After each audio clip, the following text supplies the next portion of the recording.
Hello Fearless Gamers, Matt here for Fearless Games, and today I want to talk to you about Battle Fleet Gothic. Battle Fleet Gothic has to be by far my favorite Games Workshop game of all time. I love the rules, I think they're well balanced and well done. I like how easy the rules are to remember and learn, so you mainly focus more on battle strategies over what you're allowed to do within the rules limits. I love the models. I think they're well crafted. They're fun to paint and really simple to paint as well, though some of them can be a little bit tricky to assemble.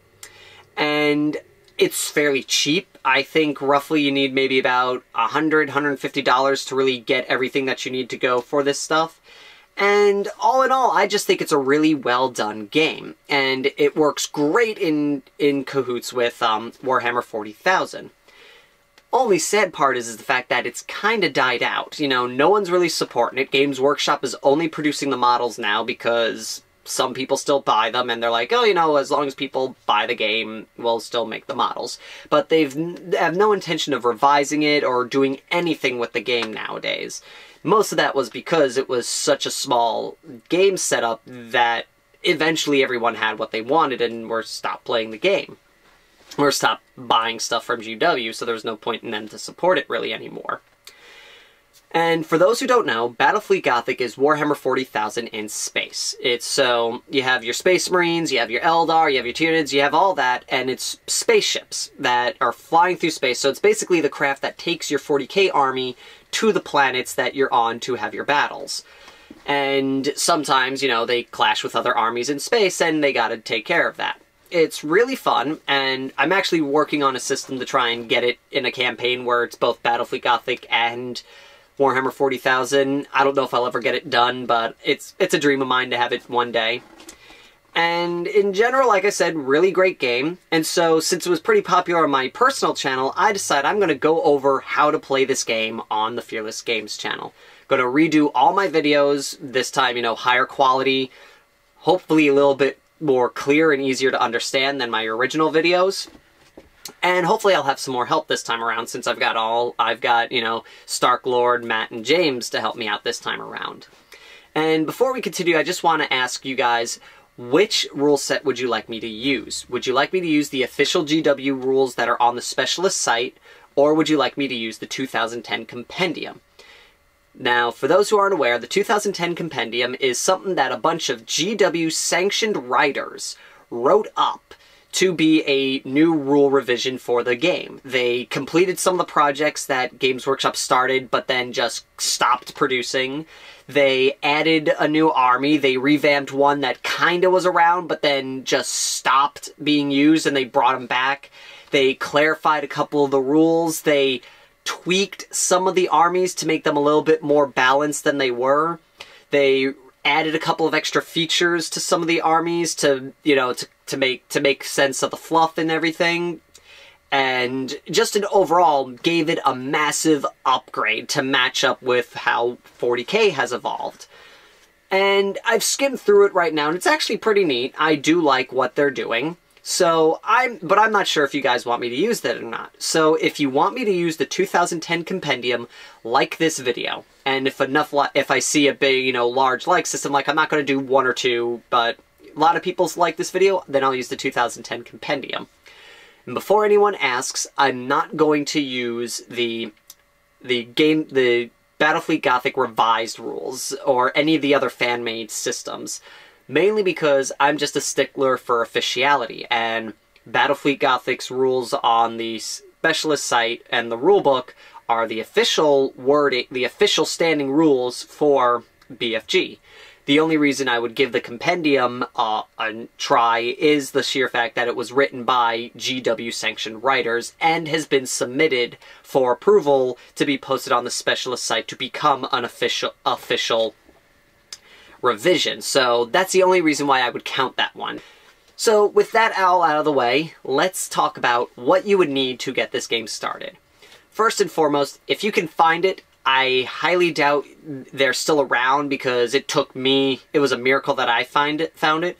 But if you can, pick up the Battle Fleet Gothic starter set. So for those who can see, you know, this is what the box looks like.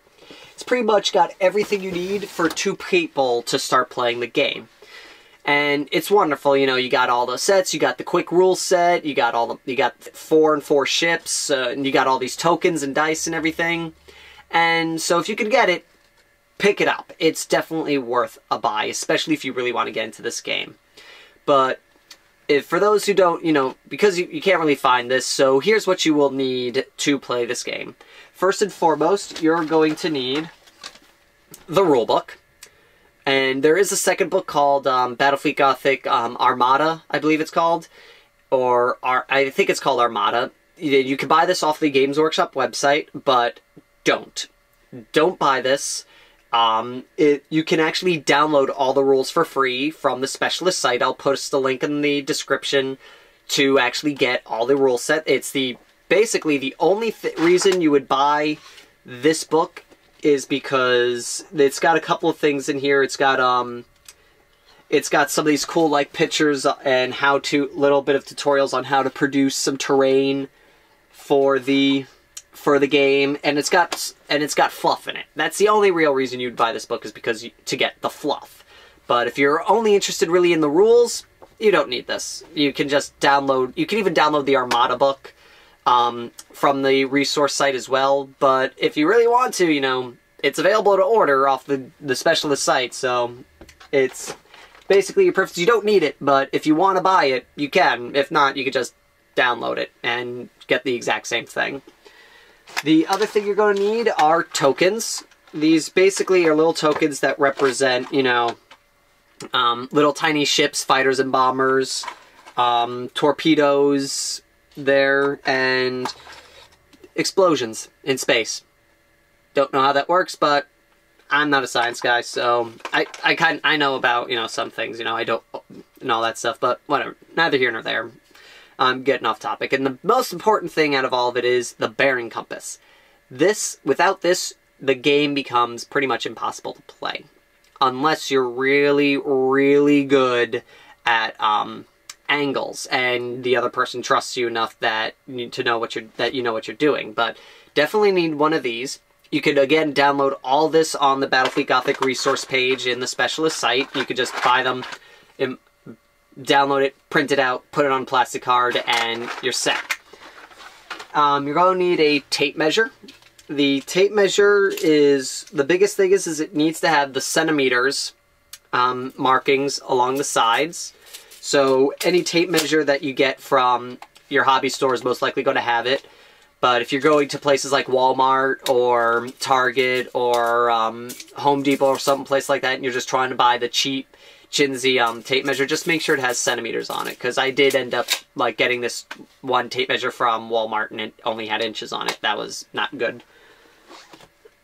Excuse me. Next thing you're going to need, dice. Not going to need a lot of them.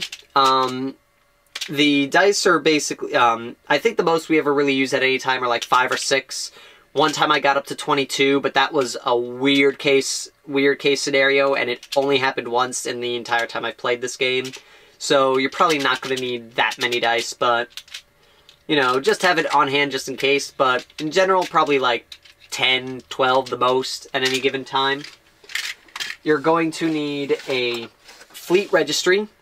This is where you basically post all the ships, their leaderships, their names, their types, their speeds, because this stuff does change throughout the game. So you put all the information down here and alter it as needed. And again, download it right off the GW site. And of course, the obvious thing is ships. They're fairly cheap, like I said. I think the most expensive ones are like $35, but like they're the big like super stuff, and like most of the regular cheap cruisers are about 20, 25 if 15 if they're plastic, 20, 25 if they're pewter. And the escort ships are like about $15, $10, and depending on which army you use. If you're using like Eldar or Space Marines, I would recommend going to Forge World and seeing what they've got, because when you really look at it, they tend to sell the models for a little bit cheaper. And plus they're made out of resin, so they're a lot easier to work with. So, and that's really all you need to get this game set up. And also, again, I totally forgot, you're going to, you know, aside from table, you'll need terrain. Terrain, I would hold off on, because you don't need it right away. In fact, it adds more complicated rules to the game than you really need, and I found, at least for me, it was better to just learn the basics without terrain at all first, and then throw terrain in after I've got the core set rules, like, slated to memory, and then I threw in the terrain rules after that. So that's really all you need to get this game started. In table space, you know, you don't really need that much. You don't need, like, you know, the standard, like, 6x4 or anything like that. You know, a 4x4 table is more than enough room to get the game going. In fact, sometimes you may want to go, depending on how big your fleet is, you may want to go smaller in the table just because it'll take forever to get to your opponents if you have a really big table. And that's really all you need to get this game started. So, thank you all for watching. It's probably going to be in a month before I get the official video up for Battle Fleet Gothic's how-to, because I need to look at the compendium rules just in case you guys want me to use them.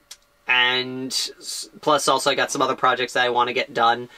And so once I have it all set by February, I should have all the videos ready and be able to post them all fairly quickly.